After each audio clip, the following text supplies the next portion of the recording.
information provided in this show is intended for educational and entertainment purposes only. Viewers should use their own discretion and consult with a healthcare professional for personalized guidance and recommendations.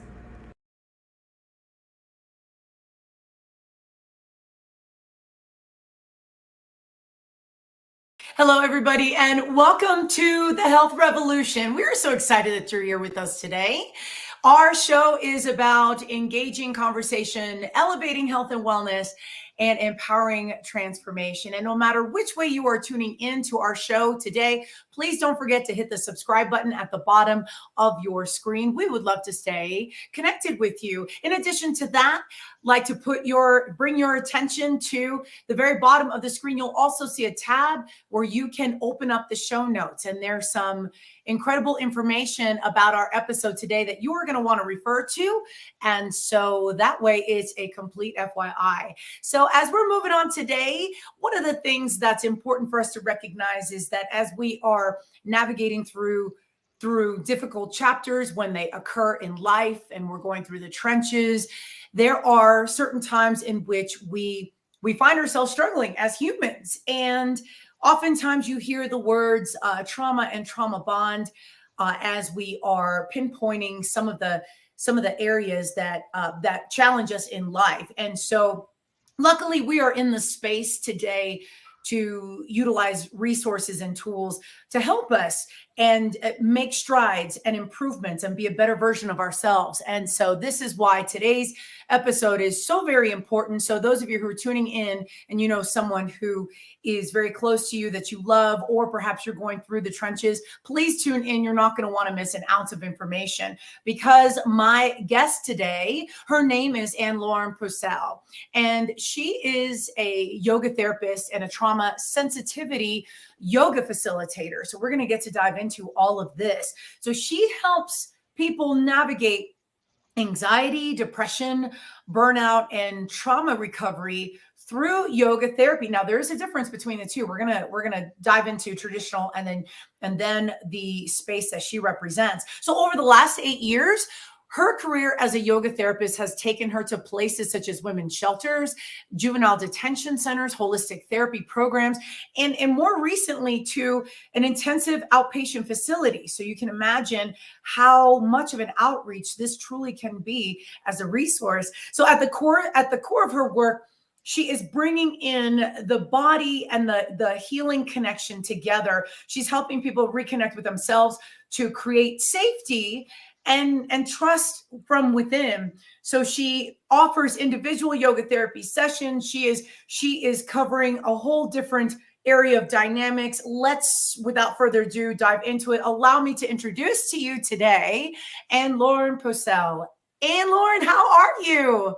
Hi, thank you so much for having me. I'm doing great. How are you? I'm doing fantastic, especially that you're now on the show with us. And I got to tell you, you have a really unique background, and I'd love to highlight resources and the things that can help us improve when we're really struggling in life. And so tell us a little bit about you, how you got from, say, there to here, and what can we learn about Anne-Laure? Yeah, so I've definitely had a bit of an unusual way to get to yoga.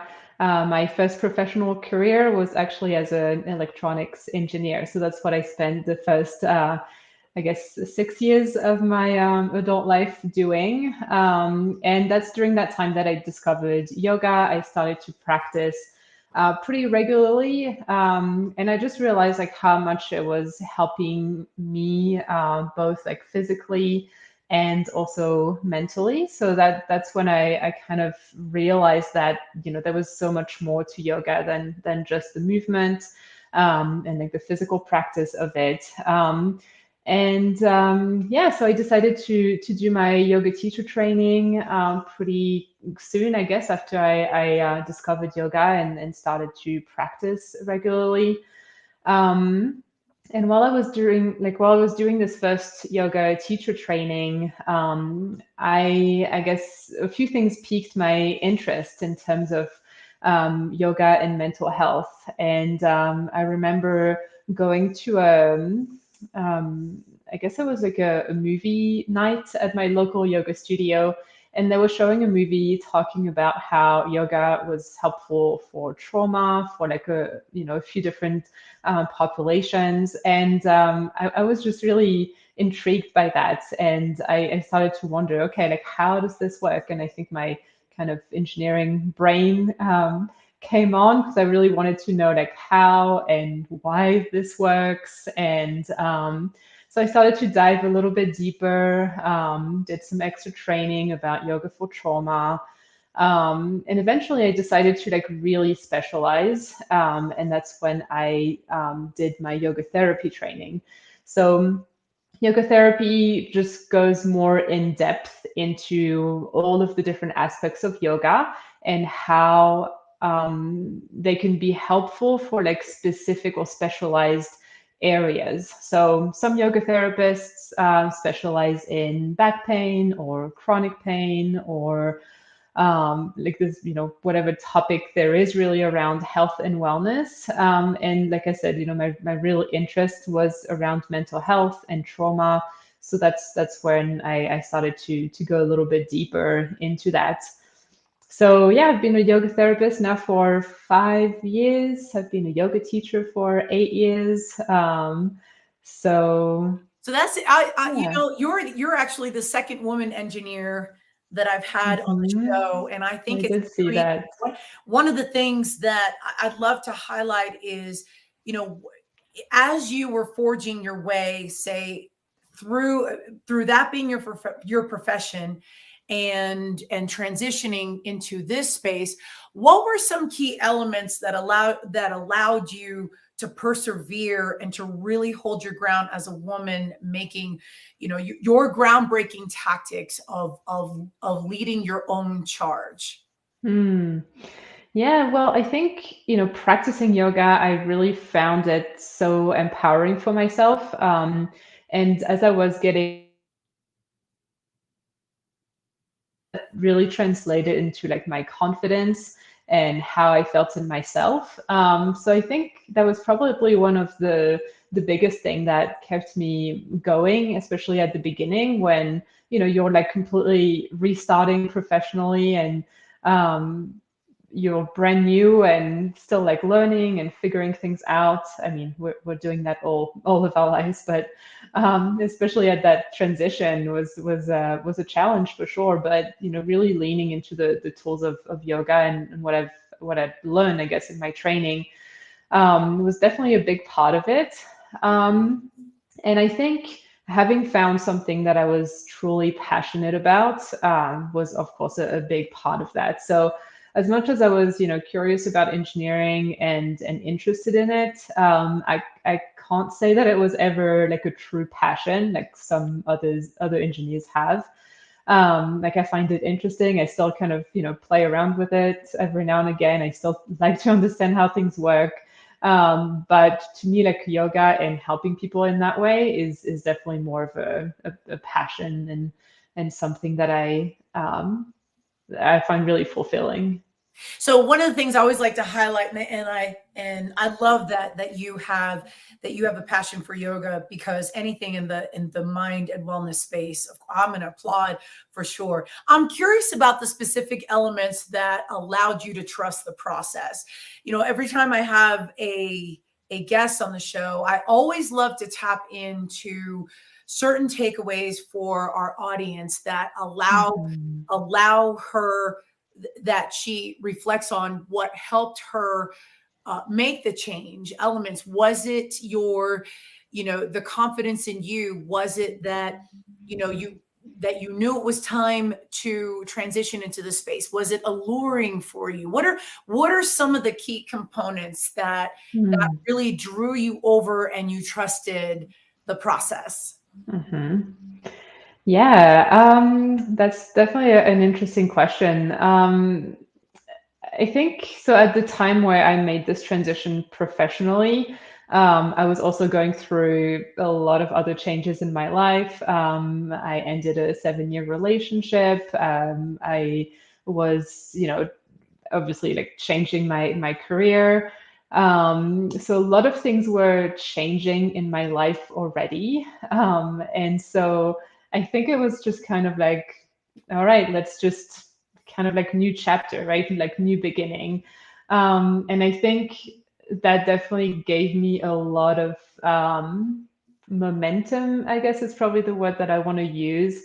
And the excitement in like having found something that I just love doing so much and that I was so passionate about definitely like carried me quite a long way, I will say. I mean, of course, it was not easy by any means. Like there's, you know, as with any type of change, whether we choose it or not, like there's always challenges. There's always grief that comes with that. There's always like, I guess, obstacles, right, to moving forward into the direction that we want. So, and I guess something else too that I think we don't talk about very much is like the financial aspect. Like, of course, obviously, I was moving from a career that, you know, paid really well, that was pretty secure, really, all in all, into one that was, I mean, you know, moving from like being employed to being self-employed and all the challenges that comes with that. So I also had that kind of financial backup for myself. So I had built that kind of safety cushion for myself over the years, and that also kind of allowed me to, kind of take the leap and jump in without really knowing what was going to happen. So I will say that's definitely a factor that is not to be discarded, I guess. Now you So have yeah, I think you have an absolutely gorgeous accent. Can we share with our viewers your sure. backstory, where you're from, Uh-huh. and all of that? Yeah, absolutely. Yeah. So I grew up in France. That's where I lived until I was 22. And at that point, so that was towards the end of my engineering degree, and I had the opportunity to go to Australia to do like a 6-month study abroad program. So 6 months, finish my degree, and then as soon as I got back to France, I was like, all right, I'm finding a way to go back to Australia. So I did. I was on a plane probably, I don't know, less than a year after I had come back from my study abroad program. And that second time I went back to Australia, I didn't really have a plan. So this this theme of uprooting my life and changing things is a pretty common one, I guess. I've done that a few times. So yeah, so I went back to Australia. I ended up finding a job as an engineer, and I lived there for 10 years, which I loved. I loved my time there. I love Australia so much. Definitely think about going back a lot of the time. But now I've lived in the US now for 5 years. Traveled around a little bit as well. Live in Arizona now. So yeah, that's probably the accent that you're hearing, a little bit of a mix of French and Australian, and maybe a little bit of American coming in as well. Well, it's a gorgeous accent, so I figured Thank that you. some of Mhm. our viewers might be intrigued about Yes. your backstory. I'm Hmm. curious, as we're diving into some things, you've had an incredible opportunity of being in 3 different countries where you've been immersed in your role as a woman who is putting one foot in front of the other. Can I ask you what are some differences that you've seen, say, between here, Mm. how women in general move versus Australia versus France? What are some observations you Mhm. noticed about us women, regardless of the country? Yeah, well, I guess having started my career as an engineer, I will say that there's not a lot of women in that profession, whether it's in France, in Australia, or in the US. That's pretty common throughout. Um, I will say that like one big difference especially between France and the US, is like the um, entrepreneurship kind of movement. Like in the US, it's definitely a lot more common to see people have their own business and do their own thing. Definitely not as common and also not as easy in France, that's for sure. And I will say that, like, having gone from France to Australia to the US, I feel like Australia is kind of in between France and the US in a lot of ways. So like whether it's like socially, economically, looking at like the healthcare system, the education system, like it's kind of like that, a little bit of a stepping stone, I think, between France and the US, which is quite interesting to having like lived and worked in all those three countries. I'm definitely like very, I guess, aware of some of those differences. Yeah. Mm-hmm. And I'm wondering what the commonality is for women as we're, as we are getting older. What are some Mm. things that you've noticed about women in Australia, women in France, and then and here as well? Mm. Yeah, that's a good question. I can't say that I've thought about it a lot. And of course, I mean, I can speak from my own experience, but I don't know if I want to, make generalizations necessarily on that topic. Right. I think, and again, like my career, the career that I've had in the US has been mostly in the yoga space, right? In the health and wellness space, where I think there's a lot more women already in that space. So that's definitely a different feel than the career that I had in Australia, where I worked as an engineer, and it's definitely a male-dominated kind of industry.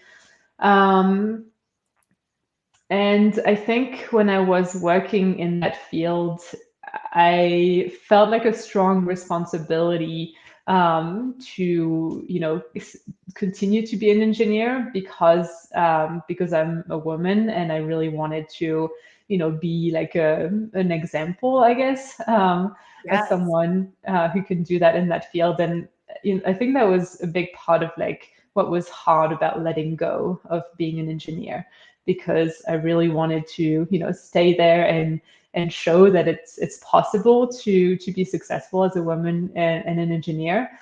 So we'll say that, and I guess here, yeah, I mean, I feel like the challenges are pretty similar, whether it's in France, in Australia, in the US, in terms of like, finding the confidence to do what you want to do and to pursue what you're passionate about as a woman. It definitely has a lot of challenges, just trusting yourself. I think wherever you are, we are taught a lot to, not trust ourselves, and that someone else knows better than us, and all of these kind of messages that we get a lot of the time. And I don't know if there's really a difference between, France, Australia, the US.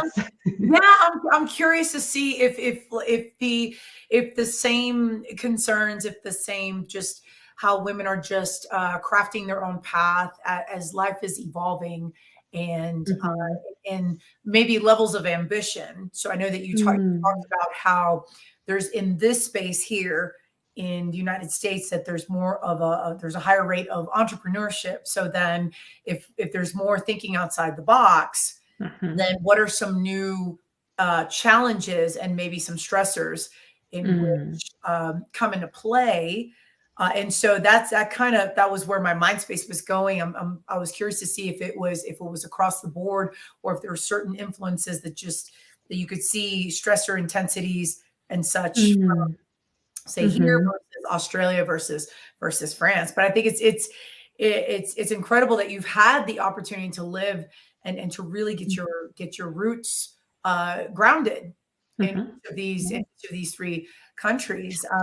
What would you say, real quickly before we go to break? What would you say is the one thing that comes up for many women that is a concern that plays a role in mental health and wellness? Um, Mm. from all three living experiences. Yeah. Well, I think that trust, I think the trusting ourselves, I would say, is probably the biggest thing, like kind of self-doubt, questioning ourselves. Yeah, I think that's probably what has come up the most often in the women that I have worked with. Um, is, like putting yourself last, like not trusting um yourself not I guess not like lacking confidence, I guess, to move forward and to do the things that are beneficial for you and are supportive for you. Because I think, we know if we listen, we know what we need.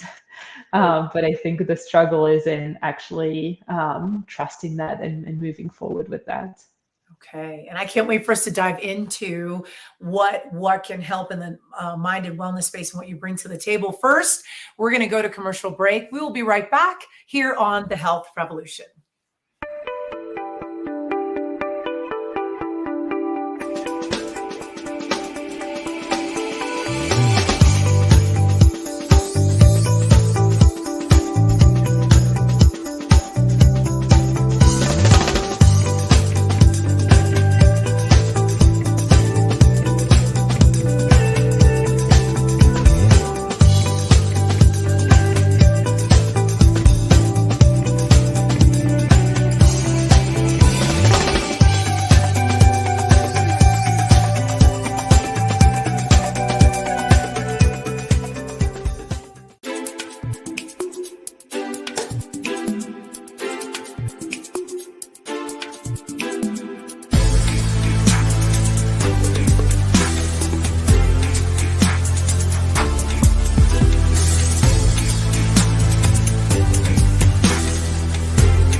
Coming this spring, by popular demand, the second season show on the Tour of Love. And the E360 TV platform is saying we want the Tour of Love. With winner of the first Global Impactor Award, Tamara Hunter, along with Emmy-winning co-host Kip Thomas.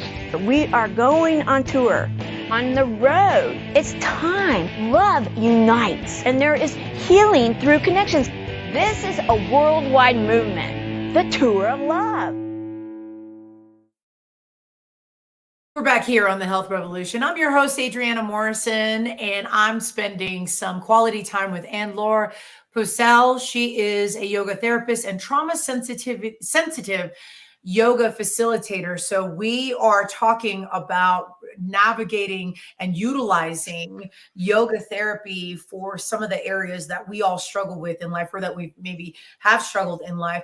And Laura, so you shared a little bit about, you shared your backstory and how you transitioned. And so now, being a yoga facilitator, you got your feet wet in yoga and the mind-body connection and the trainings and the teachings. Can you tell us what's the difference between, say, a typical studio yoga class and yoga therapy? Mm-hmm. Yeah. So I think especially when it comes to mental health, a lot of people, get recommended that they go to a yoga class to help with stress, to help with mental health in general. And very often people will just pick a random class at their local studio and, maybe not fully get the benefits of a yoga class that is either mental health aware or mental health sensitive, or maybe trauma sensitive.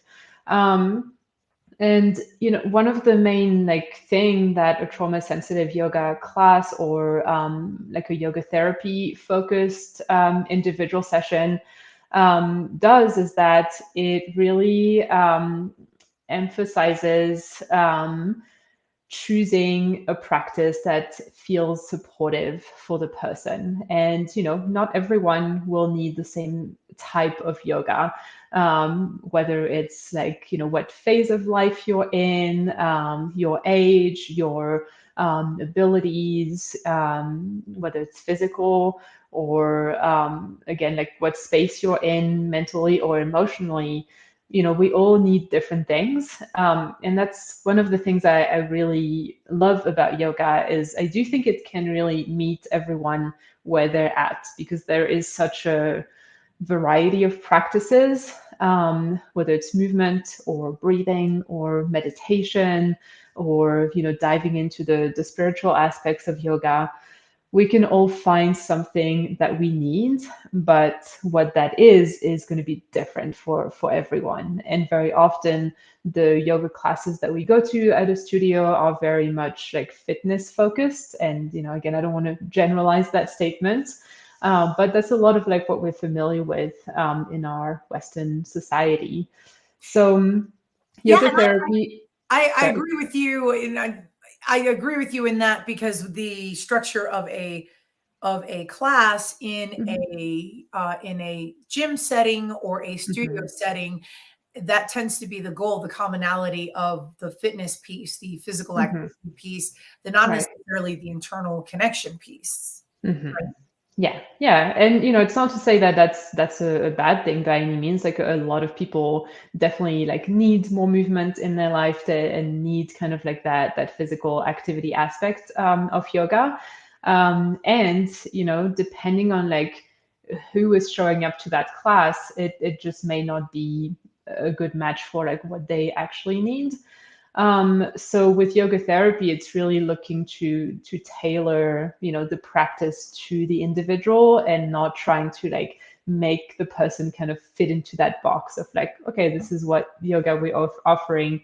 And so it's, finding, I guess, okay, what practices would be supportive for this person with what they're going through right now, with, what they can do with their body, etc. So it's got a more, individualized kind of focus for sure.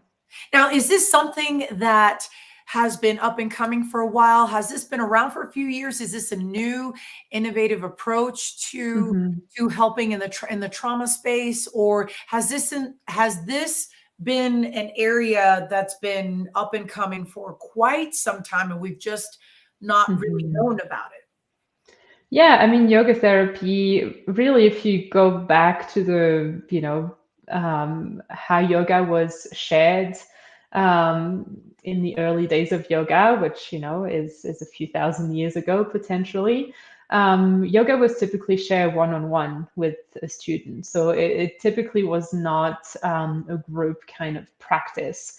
So yoga therapy is probably more in line with how yoga was, I think, in the more like yoga in the more traditional sense, because it really touches on like all of the different aspects of the practice.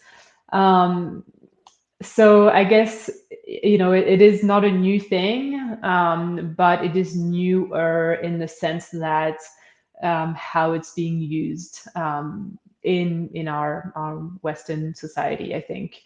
And so do you find that, is it something that's being requested more? Is this something that's coming up in unique or maybe surprising circles, maybe with conversations with clinicians, or just in the brainstorming space with other health and wellness colleagues?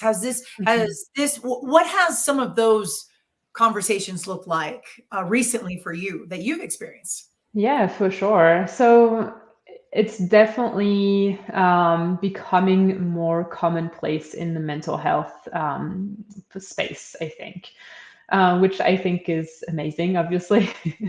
I think, for a long time, we've approached mental health really focusing on, the mind, I think. And now there's definitely like a movement to include more body-based practices to mental health. And what's interesting too is that like it's really like I guess people are seeking different ways, right, to approach their health.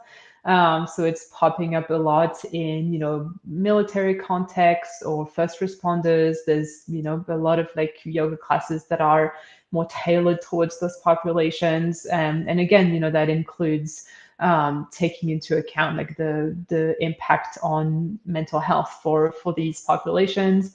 I've been teaching yoga at a juvenile detention center, so there's definitely a shift there too, where it's being approached more from a trauma-informed perspective rather than how like a more punitive kind of space.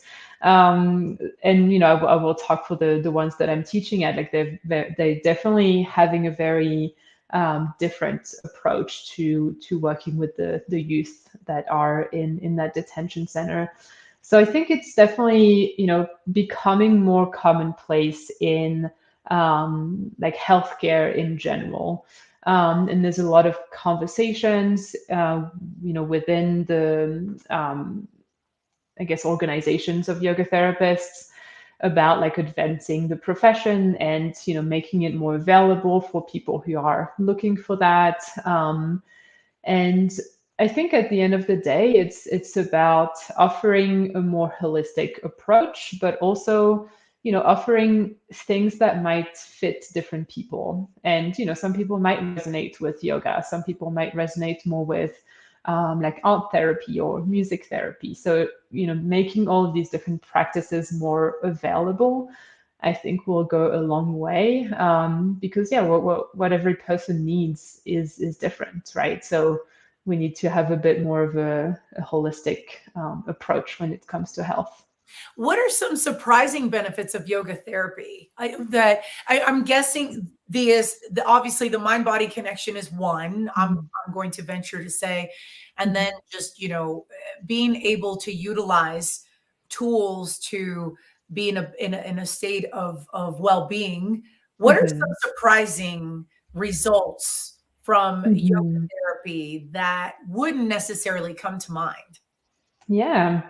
So what I've noticed for myself and a lot of clients that I've worked with, the sense of empowerment is probably one that happens very often.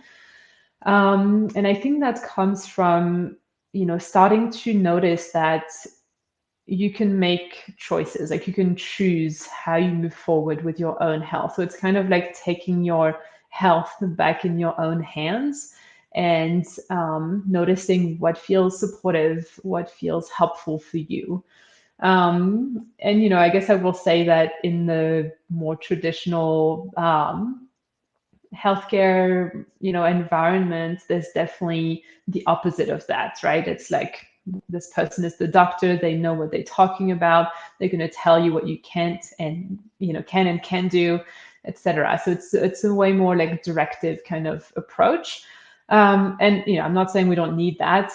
It's obviously very helpful to have. And I think there's also space to have a bit of a balancing approach as well, where the person seeking health and seeking to improve their health also can trust their own knowledge, I guess and wisdom about their own health. So that's probably one thing, like the empowerment and restoring that trust in ourselves. Something else I will say is, and maybe it goes kind of hand in hand, but the ability to discern what is helpful and what's not helpful, or like what is beneficial and what's not, and understanding that it changes a lot, right? It can change from one day to the next. Like what we need as we go through our lives changes, and being able to discern for ourselves, okay, what do I need right now? What would be helpful for me right now? How can I give myself what I need in this moment? I love how you're saying that, because that it sounds like, so it goes hand in hand with the empowerment. So what you've noticed, what you've seen, what you've witnessed is the taking back power to be able to then, I could see how it could raise confidence levels in the decision-making process, and then just starting to continue to navigate through life and just make good choices, that productive choices, if you will. And so I'm curious, are there, so with yoga therapy, are there certain parameters that have to be in place, being that it's yoga therapy? And here's what I mean by that. Does it have to go in conjunction with another approach to healing? Say, the mental health therapy work, or, having some sort of healthcare provider that is on board and and is working with, say, that person, or who you've the types of clients that you've had. Is there a hand in hand working together that's necessary with someone else in the space to help your I will say that I think it depends on where the client is at, and maybe depending on like the, I guess, acuity of their condition, whatever the condition might be. I think, when there is a history of trauma, I will say that it's definitely helpful to also have the person work with a therapist as well. And I think, yeah, the complementary kind of approach, I think, is very helpful. So you mentioned, I guess, in my introduction that I'm working with the intensive outpatient facility. And so to use that place as an example, it's definitely a very holistic approach. So the clients are receiving, I guess, more traditional, I guess, therapy. And they're also receiving, this more like alternative kind of therapies. And I think that's part of why, this approach is so successful, is because there is, that complementary approach. I guess I've also had clients who were working with a physical therapist, while they were coming to yoga therapy. So yeah, I think that complementary approach is definitely helpful, because, the client is going to get different things from those different health providers. Are there any requirements for yoga therapy? Are there certain parameters that have to be in place? Any prerequisites per se? Or are there certain elements that just have to be, that is conditional to beginning yoga therapy? I don't think there's any requirements per se. Probably the only thing is, having an open mind and being willing to put in like the work, right?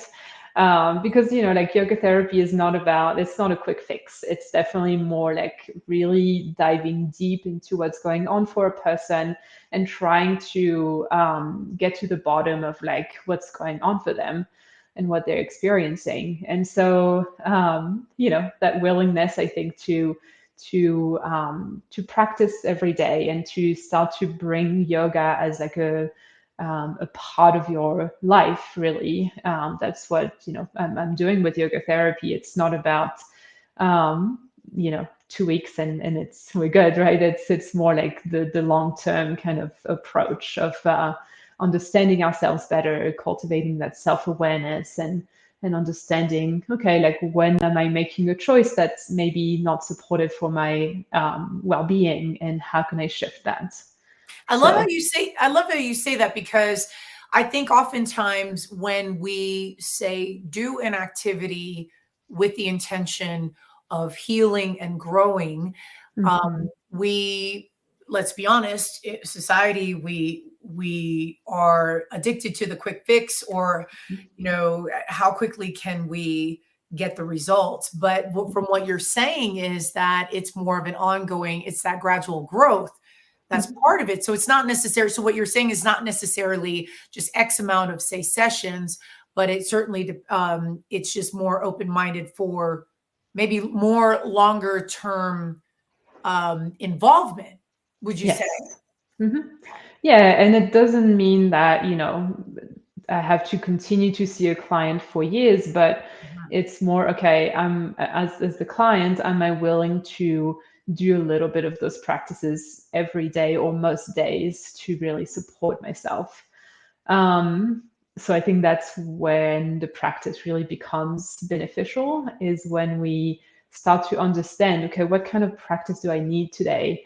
And that, that's very often the case. Like someone who is like moving through, I don't know, whether it's like trauma recovery or anxiety, what they might need every day might be different, right? Like some days will be, we might experience higher anxiety. And so, okay, maybe I need to do a little bit more of those practices today to really support myself.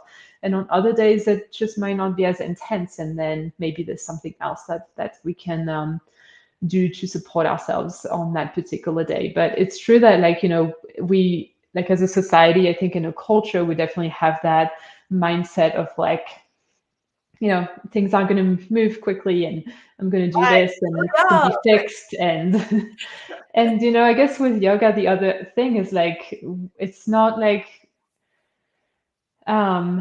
we get to a point and everything is fixed and everything is fine and we'll never experience challenges ever again. But what I often say to my clients is that, there's going to be things, like life continues to be life.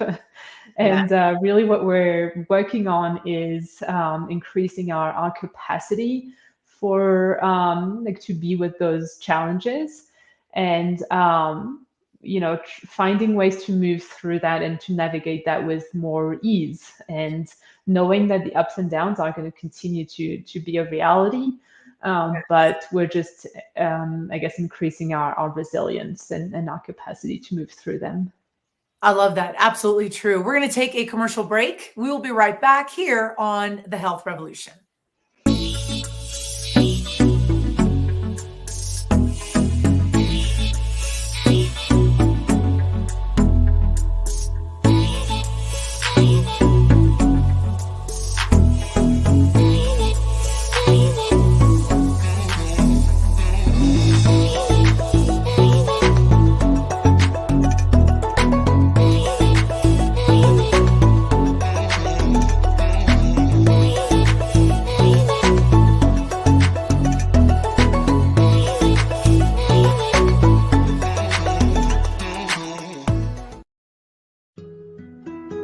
Life is so fragile, and we're constantly reminded just how fragile life can be, especially when we or a loved one is told we have cancer. Cancer survivor myself, I can tell you, we still feel very alone in this journey. There's a study that's been showing that patients who are socially isolated have a worse prognosis, have a worse outcome than patients who are socially interconnected. Buddies for Life is a non-profit cancer support group for those whose life has been impacted by cancer. Humor, hope, heart, and hugs. Humor, hope, heart, hugs, and a whole lot of love. Share this with your friends and family and support this community in every way you can. No one should face cancer alone. I am a chemo buddy for life. We are a buddies network.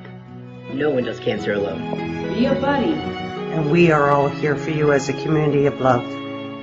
We are chemo buddies for life. And if you've heard 3 words, you have cancer, for yourself or someone else, you belong with us at Chemo Buddies for Life. Healing through connections.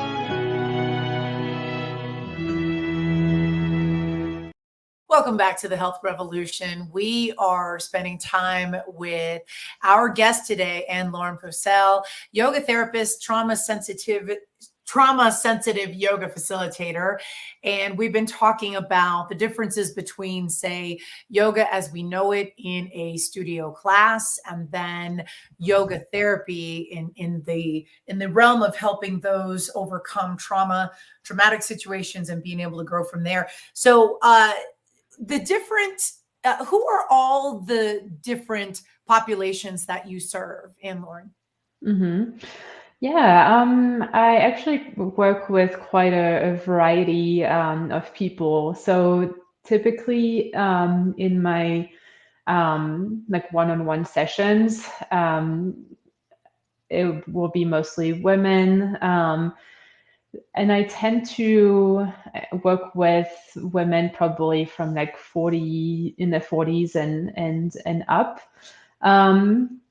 So that's one, I guess, aspect of my practice. And when it comes to the group yoga therapy that I offer, I work more with like adolescents and young adults. So yeah, quite a different population there.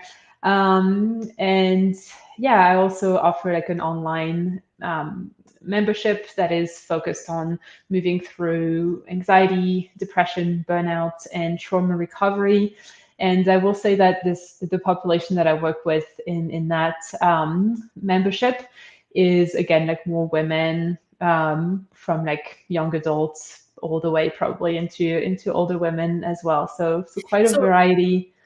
I do love that, because you're in Arizona, yes, and, yeah, but in the virtual space. So now this can be anyone in the United States, anyone with Wi-Fi, not necessarily basically, just yeah. Okay. Yeah. And so talk a little bit more about that, just your some of the components of what you offer in this space.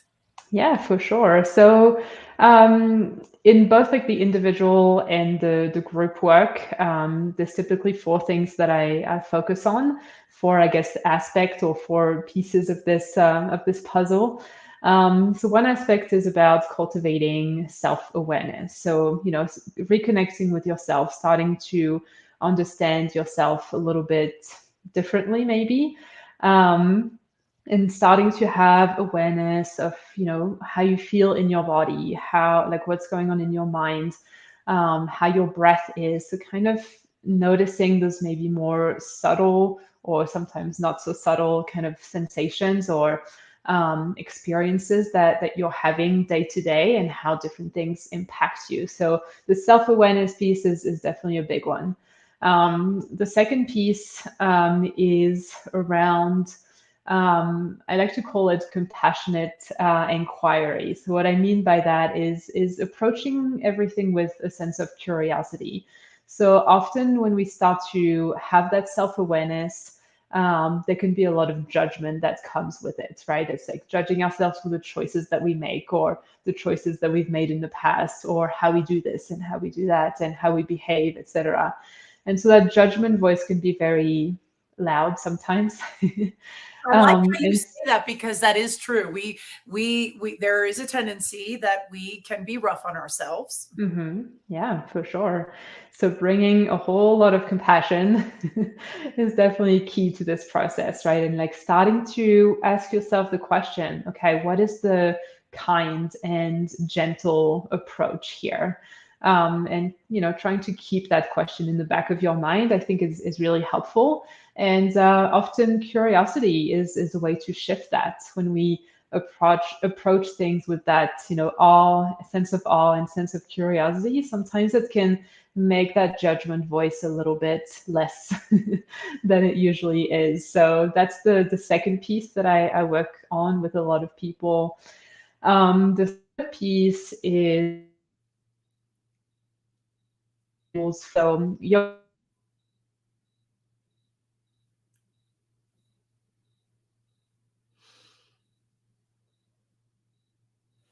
offers a lot of so tools for self-regulation, whether it's breathing, whether it's movement, whether it's meditation. So finding ways to bring ourselves back to a state that feels more centered, more present, and more empowered is the other piece of that.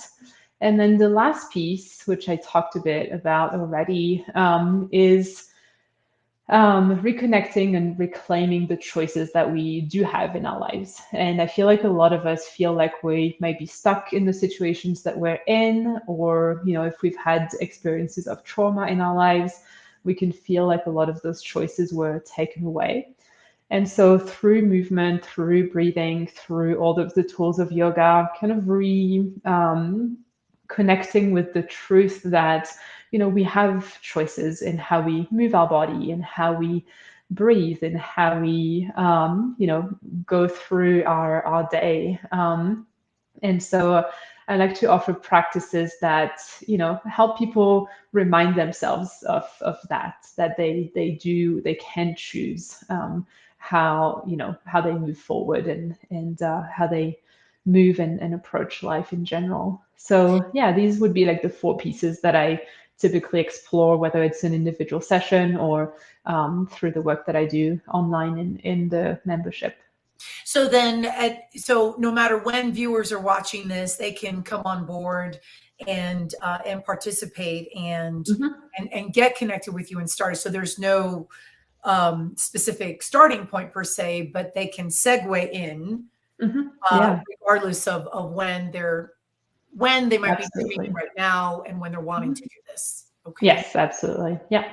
Is there a group that you would love to work with? I know you talked about working in you've worked within women's shelters, the intensive outpatient facility, all detention centers. Is there a group out there that you think would highly benefit from yoga therapy?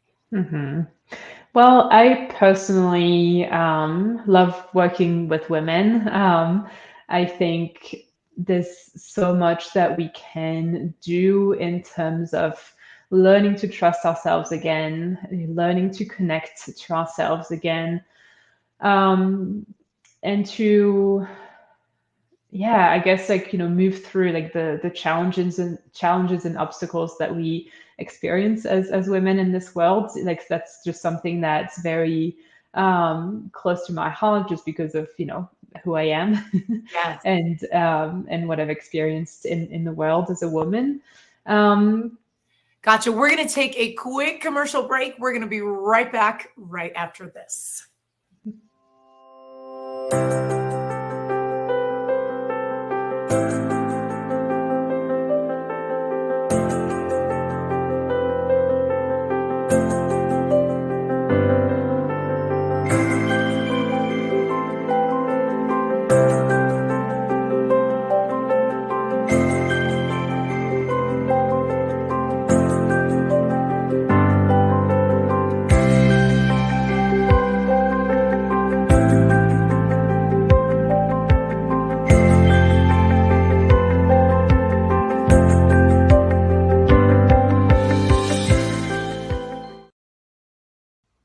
Jeff Pearson here, host of Invisible Condition, where we talk about all the people who are living and thriving with all those conditions that you can't necessarily see from the outside.